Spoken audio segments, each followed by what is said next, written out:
Čaute. Včera som bol kosiť, dneska idem ešte dokončiť. No, včera som už bolo veľa hodín. Tak chcem vám dám obrázok,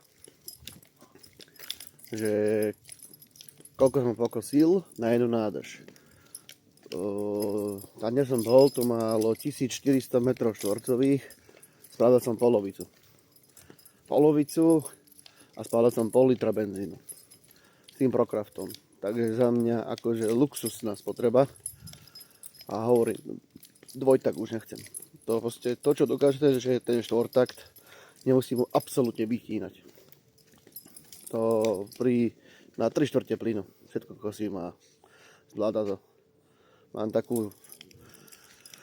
takú vyššiu trávu, sem tam je veľká náletová drevina, takéto blbosti. Mám tam trojcipý nož a hovorím zhruba pol litra benzínu. Dávam sem teraz fotku a nech vidíte, že koľko som sa ho pokosil.